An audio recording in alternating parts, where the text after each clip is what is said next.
നമസ്കാരം, യൂട്യൂബ് ചാനലിലേക്ക് സ്വാഗതം. ഇന്ന് നമ്മുടെ കഴിഞ്ഞ ദിവസം വന്ന ഒരു പേഷ്യൻറ്റിനെ പേരൻസ് കൊണ്ടുവന്നതാണ്. അപ്പോൾ അവരുടെ ഒരു കാര്യം ഡിസ്കസ് ചെയ്യാനായിട്ട് വന്നതാണ്. അദ്ദേഹത്തിന് ഡോക്ടർ അവിടെ അടുത്തുള്ള ഡോക്ടർ നോക്കിയതിന് ശേഷം പറഞ്ഞു ഒരു ടെസ്റ്റിസേ ഉള്ളൂ, ഇടതുവശത്തെ ടെസ്റ്റിസേ ഉള്ളൂ. അപ്പോൾ അതിനകത്ത് ആദ്യം കുഴപ്പമില്ലായിരുന്നു, ആ ടെസ്റ്റിസ് നോർമലായിരുന്നു. വലതുവശത്തെ ഇല്ല, ജന്മനാനെ ഇല്ല എന്നാണ് അവർ മനസ്സിലാക്കിയത്. ഇല്ല, ലെഫ്റ്റിലേ ഉള്ളൂ. അത് കഴിയുമ്പോൾ കുറച്ച് കഴിയുമ്പോൾ ആ സൈഡിൽ ഒരു ബൾജ് പോലെ വന്നു. അപ്പോൾ അത് ഡോക്ടർ നോക്കിയപ്പോൾ ഇൻക്യുനൽ ഹെർണിയ ആണെന്ന് കണ്ടതാണ്. ഇൻക്യുനൽ ഹെർണിയ വന്നപ്പോഴാണ് അവർ കൂടുതൽ ഇതിനെക്കുറിച്ച് വറീഡായത്. സാധാരണ ഒരു ടെസ്റ്റിസ് ആണ്, വേറെ പ്രോബ്ലം ഒന്നും ഇല്ലാത്തതിൽ ഇങ്ങനെ പോവുമായിരുന്നു. പക്ഷെ ഇതിനെക്കുറിച്ച് പ്രത്യേകിച്ച് നമുക്ക് പറയാനുള്ള ഒരു കാര്യം, ഇപ്പം ലെഫ്റ്റ് ടെസ്റ്റിസ് ഉണ്ട്, അതിലൊരു ഹെർണിയ വന്നു. അപ്പോൾ നമുക്ക് റൈറ്റ് ടെസ്റ്റിസിനെ കുറിച്ച് പിന്നെ അതിനെക്കുറിച്ചൊന്നും പറഞ്ഞിട്ടില്ല. റൈറ്റ് ടെസ്റ്റിസിൽ എന്താ പറ്റുമെന്ന് ചോദിച്ചാൽ, ഒന്നിൽ ചിലപ്പോൾ ജന്മനാൽ ഇത് ഇല്ലാതായിരിക്കാം.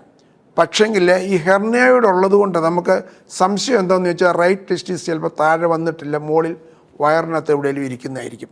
അതുകൊണ്ടാണ് ഈ ലെഫ്റ്റിലെ ഈ ഹെർണിയൽ സാക്ക് പോലെ വന്ന് അതിൽ കൂടി ഇത് താഴെ വന്നിട്ട് ആയിരിക്കും ഈ ടെസ്റ്റിസ് ഇരിക്കുന്നത്. ആ സൈഡിൽ ഹെർണിയ വന്നാൽ ഇതുപോലെ താഴെ വരാത്ത ഒരു ടെസ്റ്റിസ് ചിലപ്പം വയറിനുള്ളിൽ കാണാൻ സാധ്യതയുണ്ട്.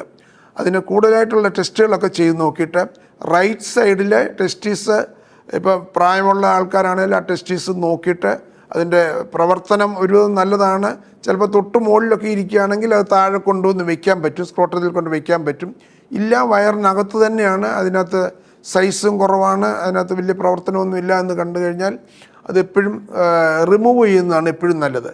ലെഫ്റ്റിലുള്ള ഇപ്പോൾ ഈ ടെസ്റ്റിസിൻ്റെ ഈ ഹെർണിയ എന്തായാലും ട്രീറ്റ് ചെയ്യണം. ഹെർണിയ ഈ ഒരു കൺജനിറ്റൽ ഹെർണിയ ആകാനാണ് ഇത് സാധ്യത. ഈ ഹെർണിയ ട്രീറ്റ് ചെയ്ത് അവിടെ ഒരു മെഷ് വെച്ച് അത്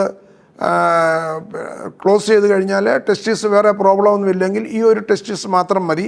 പക്ഷേ ഏറ്റവും പ്രധാനപ്പെട്ട കാര്യം, മറ്റേ സൈഡിൽ ടെസ്റ്റിസ് ആബ്സെൻ്റ് ആണെന്നുള്ളത് നമ്മൾ ഉറപ്പാക്കണം.